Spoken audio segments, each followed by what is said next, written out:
Hello friends, welcome to my channel. आज के इस वीडियो में हम लोग आरआरबी एनटीपीसी ग्रेजुएट लेवल जिसका एग्ज़ाम 5 जून से 24 जून 2025 तक हुआ था, उसमें पूछे गए सभी शिफ्ट के सभी क्वेश्चंस का डिस्कशन विद ऑफिशियल आंसर की आपके साथ करेंगे। और अगर आपको इस क्वेश्चन पेपर का पीडीएफ चाहिए तो उसके लिए आप हमारे टेलीग्राम चैनल से भी जुड़ सकते हैं, जिसका लिंक आपको डिस्क्रिप्शन बॉक्स में मिल जाएगा। तो बिना देरी किए चलिए आज का ये वीडियो स्टार्ट करते हैं। तो आज के इस वीडियो में हम लोग 5 जून 2025 के एग्ज़ाम में पूछे गए क्वेश्चंस का ही डिस्कशन करेंगे।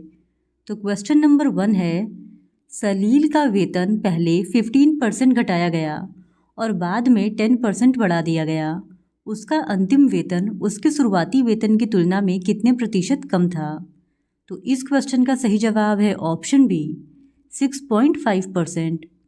फिर क्वेश्चन नंबर 2, महिला प्रीमियर लीग 2025 का खिताब किसने जीता? तो इस क्वेश्चन का सही जवाब है ऑप्शन बी, मुंबई इंडियंस। फिर क्वेश्चन नंबर 3, पहली 14 पूर्ण संख्याओं का औसत ज्ञात कीजिए। तो इस क्वेश्चन का सही जवाब है ऑप्शन ए, 6.5। फिर क्वेश्चन नंबर 4, बक्सी जगबंधु ने ब्रिटिश भूमि राजस्व नीति के विरोध में पाइका विद्रोह का नेतृत्व किस वर्ष किया था? तो इस क्वेश्चन का सही जवाब है ऑप्शन ए, 1817 में। फिर क्वेश्चन नंबर 5, दिए गए वेन आरेख का ध्यानपूर्वक अध्ययन कीजिए और नीचे दिए गए प्रश्न का उत्तर दीजिए। तो इस वेन आरेख को देखकर पूछे गए क्वेश्चन को सॉल्व करना है। तो क्वेश्चन है, विभिन्न खंडों की संख्याएं व्यक्तियों की संख्या को दर्शाती है। ऐसे कितने शेफ हैं जो शिक्षक भी है लेकिन वकील नहीं है? तो इस क्वेश्चन का सही जवाब है ऑप्शन सी, 9। फिर question number 6, MS PowerPoint में स्लाइड मास्टर का उद्देश्य क्या है? तो इस क्वेश्चन का सही जवाब है ऑप्शन सी, सभी स्लाइडों पर एक समान फॉर्मेटिंग, फॉन्ट और लेआउट को लागू करना। फिर क्वेश्चन नंबर 7, एत्तु तोक्के संग्रह से निश्रित संगम संकलनों पुरुनानरू और पदित्र पत्तु के प्रमुख वर्ण विषयक क्या है? तो इस क्वेश्चन का सही जवाब है ऑप्शन ए, राजाओं और उनके कार्यों का नायकत्व और प्रशस्ति।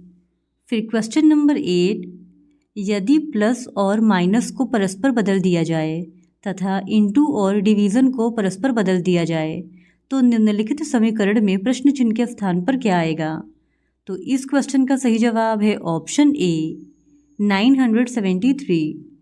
फिर क्वेश्चन नंबर 9, आर्थिक सर्वेक्षण 2024-25 के अनुसार भारत के सकल घरेलू उत्पाद के प्रतिशत के रूप में अनुसंधान और विकास पर वर्तमान व्यय कितना है? तो इस क्वेश्चन का सही जवाब है ऑप्शन डी, 0.64%। फिर क्वेश्चन नंबर 10, निम्नलिखित में से किस देश ने 2025 में बंगाल की खाड़ी अंतर सरकारी संगठन की अध्यक्षता संभाली? तो इस क्वेश्चन का सही जवाब है ऑप्शन सी, बांग्लादेश। फिर क्वेश्चन नंबर 11, चतुर्भुज ABCD में AB = 17 centimetre, BC = 8 centimetre, CD = 9 centimetre और AD = 12 सेंटीमीटर और AC = 15 सेंटीमीटर है, तो चतुर्भुज का क्षेत्रफल सेंटीमीटर स्क्वायर में क्या है? तो इस क्वेश्चन का सही जवाब है ऑप्शन ए, 114। फिर क्वेश्चन नंबर 12, भारत सरकार द्वारा शुरू किए गए स्मार्ट सिटीज़ मिशन के अंतर्गत प्रारंभ में कितने शहरों को शामिल किया गया था? तो इस क्वेश्चन का सही जवाब है ऑप्शन सी, 100।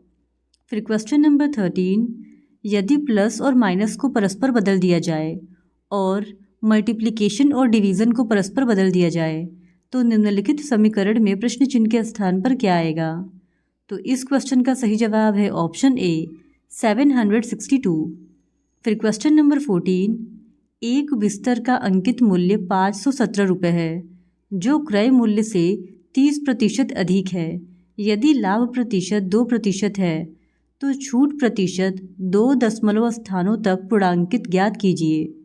तो इस क्वेश्चन का सही जवाब है ऑप्शन सी, 21.54%। फिर क्वेश्चन नंबर 15, राहुल की आयु उसकी पुत्री की आयु से 3 गुना है। अब से 8 वर्ष बाद उसकी आयु उसकी पुत्री की आयु के दोगुने से 5 वर्ष अधिक होगी। राहुल की वर्तमान आयु ज्ञात कीजिए। तो इस क्वेश्चन का सही जवाब है ऑप्शन डी 30 वर्ष। फिर question number 16, 127 minus 7 into bracket में 17 प्लस 6 प्लस 93 का सरलीकृत मान ज्ञात कीजिए। तो इस क्वेश्चन का सही जवाब है ऑप्शन डी 59। फिर क्वेश्चन नंबर 17, निम्नलिखित में से कौन सा अक्षर संख्या समूह दी गई श्रृंखला को तार्किक रूप से पूर्ण बनाने के लिए प्रश्न चिन्ह के स्थान पर आएगा। तो इस क्वेश्चन का सही जवाब है ऑप्शन सी WOA20। फिर क्वेश्चन नंबर 18, दी गई श्रृंखला में प्रश्न चिन्ह के स्थान पर क्या आना चाहिए। तो यहाँ पे इस सीरीज़ में क्वेश्चन मार्क की जगह क्या आएगा ये पूछा है। तो इस क्वेश्चन का सही जवाब है ऑप्शन सी 676। फिर क्वेश्चन नंबर 19, निम्नलिखित में से किस अक्षर समूह द्वारा हैश और % को प्रतिस्थापित किया जाना चाहिए ताकि प्रोपोर्शन के बाईं ओर के अक्षर समूह युग्म के बीच का पैटर्न और संबंध प्रोपोर्शन के दाईं ओर के अक्षर समूह युग्म के बीच के पैटर्न और संबंध के समान हो।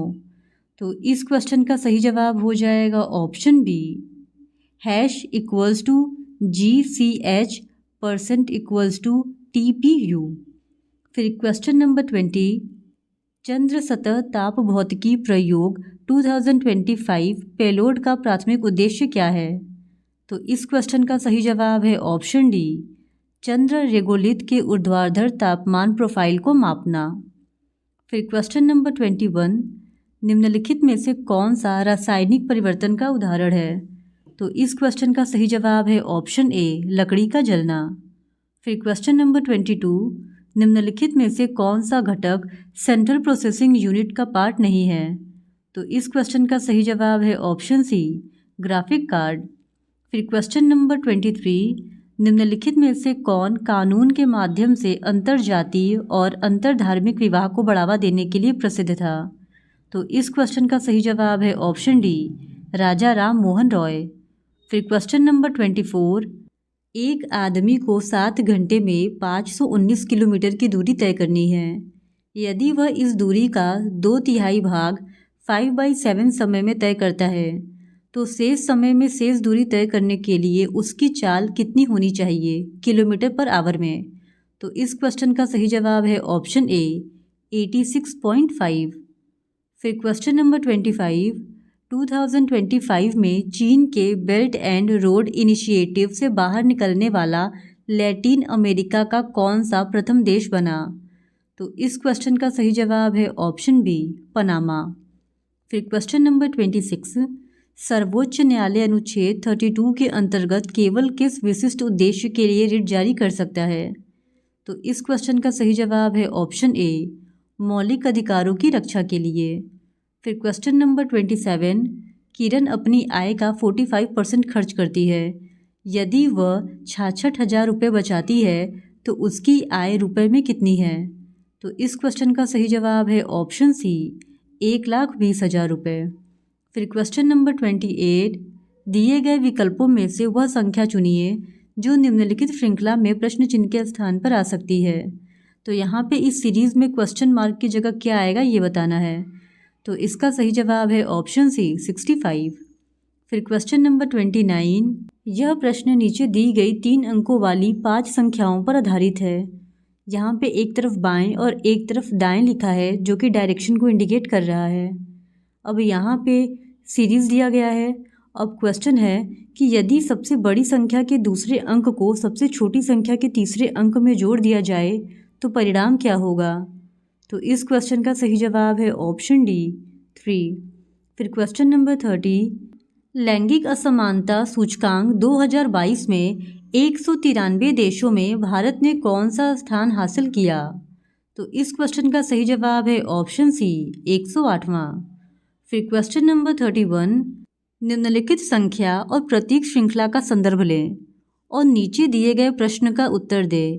गिनती केवल बाएं से दाएं की जानी चाहिए और सभी संख्याएं एकल अंकीय संख्याएं हैं।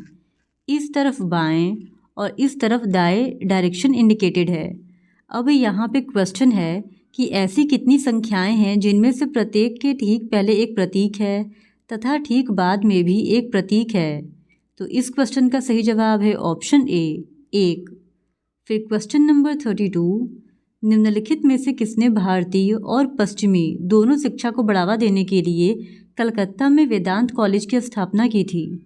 तो इस क्वेश्चन का सही जवाब है ऑप्शन ए, राजा राम मोहन राय। फिर क्वेश्चन नंबर 33, उत्तर दिशा की ओर मुख करके बैठे 73 विद्यार्थियों की एक पंक्ति में गीता बाएं छोर से 16वें स्थान पर है। यदि सुनीता गीता के दाएं से 21वें स्थान पर है तो पंक्ति के दाएं छोर से सुनीता का स्थान क्या है? तो इस क्वेश्चन का सही जवाब है ऑप्शन ए, 37वां। फिर question number 34, 3√5832 by 4√10,000 into 5/24 multiplied by 78 को सरल कीजिए। तो इस क्वेश्चन का सही जवाब है ऑप्शन डी, 13। फिर क्वेश्चन नंबर 35, नवंबर 2024 में निम्नलिखित में से किसने भारत के नियंत्रक एवं महालेखा परीक्षक का पदभार ग्रहण किया? तो इस क्वेश्चन का सही जवाब है ऑप्शन डी, के संजय मूर्ति।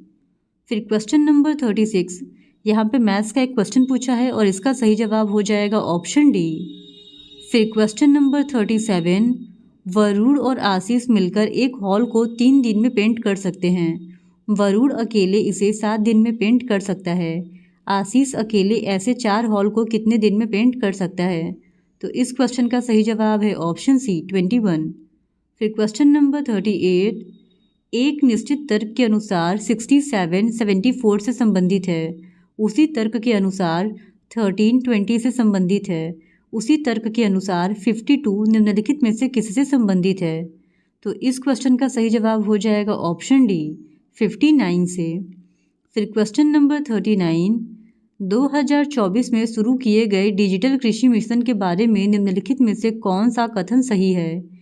इसमें एग्री स्टेक और व्यापक मृदा उर्वरता मानचित्रण जैसे डिजिटल पब्लिक इंफ्रास्ट्रक्चर शामिल हैं। दूसरा, एग्री स्टेट का प्रबंध पूरी तरह से केंद्र सरकार द्वारा किया जाता है। तीसरा, इस मिशन का उद्देश्य प्रामाणिक डेटा के माध्यम से किसानों को ऋण और बीमा जैसी डिजिटल सेवाएं उपलब्ध कराना है। तो इस क्वेश्चन का सही जवाब हो जाएगा ऑप्शन बी, यानी केवल स्टेटमेंट 1 और स्टेटमेंट 3 ये दोनों ही सही है। फिर क्वेश्चन नंबर 40, संख्याओं या प्रतीकों के एक समूह को नीचे दिए गए कूट और उसके बाद दी गई शर्तों के अनुसार अक्षर कूट का उपयोग करके कूटबद्ध किया गया है। यदि कोई भी शर्त लागू नहीं होती है तो संबंधित संख्या या प्रतीक के लिए कूट सीधे तालिका में दिए गए अनुसार दिए जाना चाहिए। यहाँ पे कूट दिया गया है और संख्या और प्रतीक दिया गया है और शर्त यह है कि यदि पहला घटक एक प्रतीक है और अंतिम घटक एक संख्या है तो इन दोनों के कूटों को परस्पर बदल दिया जाना चाहिए। दूसरा शर्त है, यदि पहला घटक एक विषम संख्या है और अंतिम घटक एक सम संख्या है तो पहले और अंतिम घटकों को कॉपीराइट के रूप में कूटबद्ध किया जाना चाहिए। तीसरा शर्त है, यदि दूसरा और तीसरा दोनों घटक पूर्ण वर्ग है तो तीसरे घटक को दूसरे घटक के कूट के रूप में कूटबद्ध किया जाना चाहिए। अब क्वेश्चन ये है कि निम्नलिखित समूह के लिए कूट क्या होगा? तो इस क्वेश्चन का सही जवाब है ऑप्शन बी।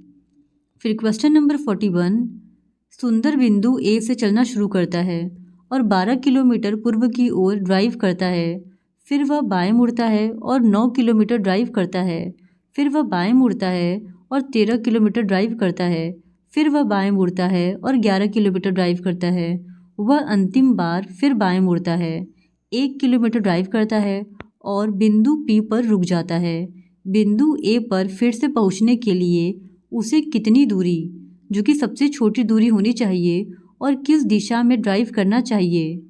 तो इस क्वेश्चन का सही जवाब है ऑप्शन बी, उत्तर में 2 किलोमीटर। फिर क्वेश्चन नंबर 42, फरवरी 2025 में मुथूट फाइनेंस को गोल्ड लोन मार्केट में अपनी उपस्थिति को मजबूत करते हुए भारत भर में कितनी नई शाखाएं खोलने के लिए आरबीआई की मंजूरी मिली है? तो इस क्वेश्चन का सही जवाब है ऑप्शन बी, 115। फिर क्वेश्चन नंबर 43, अंग्रेजी वर्णमाला क्रम पर आधारित निम्नलिखित 4 अक्षर समूहों में से 3 एक निश्चित तरीके से समान हैं और इस प्रकार एक ग्रुप बनाते हैं। कौन सा अक्षर समूह उस ग्रुप से संबंधित नहीं है? तो इस क्वेश्चन का सही जवाब है ऑप्शन सी POR। फिर क्वेश्चन नंबर 44, अंग्रेजी वर्णमाला क्रम पर आधारित निम्नलिखित 4 अक्षर समूह युग्मों में से 3 एक निश्चित तरीके से समान हैं और इस प्रकार एक ग्रुप बनाते हैं। कौन सा अक्षर समूह युग्म उस ग्रुप से संबंधित नहीं है? नोट: असंगत अक्षर समूह युग्म व्यंजनों, स्वरों की संख्या या उनकी स्थिति पर आधारित नहीं है। तो इस क्वेश्चन का सही जवाब है ऑप्शन डी MUKH। फिर क्वेश्चन नंबर 45, PQRSTU और V एक गोल मेज के परितः केंद्र की ओर अभिमुख होकर बैठे हैं। T के दाएं से गिनने पर T और S के बीच केवल 2 लोग बैठे हैं। Q के दाएं से गिनने पर V और Q के बीच केवल 3 लोग बैठे हैं। S Q के ठीक दाएं पड़ोस में बैठा है। U R के ठीक दाएं पड़ोस में बैठा है। Q के दाएं से गिनने पर Q और U के बीच कितने लोग बैठे हैं? तो इस क्वेश्चन का सही जवाब है ऑप्शन बी 2। फिर क्वेश्चन नंबर 46, संख्याओं और प्रतीकों के एक समूह को नीचे दिए गए कूट और उसके बाद की शर्तों के अनुसार अक्षर कूट का उपयोग करके कूटबद्ध किया गया है। दिए गए कूट और शर्तों का अध्ययन करें और उसके बाद दिए गए प्रश्न का उत्तर दें। नोट: यदि कोई भी शर्त लागू नहीं होती है तो संबंधित संख्या या प्रतीक के लिए कूट का सीधे अनुसरण किया जाना चाहिए, जैसा कि तालिका में दिया गया है। तो इस तालिका में संख्या, प्रतीक और कूट दिया गया है। अब शर्त यह है कि यदि पहला घटक एक प्रतीक है और अंतिम घटक एक संख्या है तो इन दोनों पहले और अंतिम घटकों के कूटों को परस्पर बदल दिया जाना चाहिए। दूसरा शर्त है, यदि पहला घटक विषम संख्या है और अंतिम घटक सम संख्या है तो पहले और अंतिम घटकों को कॉपीराइट के सिंबल के रूप में कूटबद्ध किया जाना चाहिए। तीसरा शर्त है, यदि दूसरा और तीसरा दोनों घटक पूर्ण वर्ग हैं तो तीसरे घटक को दूसरे घटक के कूट के रूप में कूटबद्ध किया जाना चाहिए। अब क्वेश्चन है, निम्नलिखित समूह के लिए कूट क्या होगा? तो इस क्वेश्चन का सही जवाब हो जाएगा ऑप्शन बी PTBFJ। फिर क्वेश्चन नंबर 47, दो समपूरक कोण में से बड़ा कोण छोटे कोण से 28 डिग्री अधिक है। छोटा कोण डिग्री में कितना होगा? तो इस क्वेश्चन का सही जवाब हो जाएगा ऑप्शन बी 76 डिग्री। फिर क्वेश्चन नंबर 48, ABCDE और F एक ही इमारत के 6 अलग अलग तलों पर रहते हैं। इमारत में सबसे नीचे तल पर क्रमांक A है, उससे ठीक ऊपर वाले तल का क्रमांक 2 है और इसी प्रकार सबसे ऊपरी तल का क्रमांक 6 है। A ऐसे तल पर रहता है जो एक अभाज्य संख्या है। A और E जिन तलों पर रहते हैं उनका गुणनफल 3 है। B के ऊपर केवल 2 व्यक्ति रहते हैं। F C के ठीक नीचे वाले तल पर रहता है। D और F के बीच कितने व्यक्ति रहते हैं? तो इस क्वेश्चन का सही जवाब है ऑप्शन बी 2। फिर क्वेश्चन नंबर 49, यह प्रश्न नीचे दी गई 3 अंकों वाली 5 संख्याओं पर आधारित है। बाएं और दाएं 2 डायरेक्शंस यहाँ पे इंडिकेटेड हैं। एग्जाम्पल है, 697 में पहला अंक 6, दूसरा अंक 9 और तीसरा अंक 7 है और सभी संक्रियाएं बाएं से दाएं की जानी हैं। अब क्वेश्चन है, यदि सबसे बड़ी संख्या के दूसरे अंक को सबसे छोटी संख्या के दूसरे अंक से घटाया जाए तो परिणाम क्या होगा? तो इस क्वेश्चन का सही जवाब है ऑप्शन सी 3। फिर क्वेश्चन नंबर 50, यहाँ पे मैथ्स का एक क्वेश्चन पूछा है और इसका सही जवाब है ऑप्शन ए 16। तो आज के इस वीडियो में इतना ही। बाकी के बचे हुए 50 क्वेश्चंस का डिस्कशन हम लोग इस वीडियो के नेक्स्ट पार्ट में आपके साथ करेंगे। और अगर आप RRB NTPC ग्रेजुएट लेवल के हर शिफ्ट के पूछे गए क्वेश्चंस का डिस्कशन देखना चाहते हैं तो please do subscribe to my channel and like this video. Thank you very much.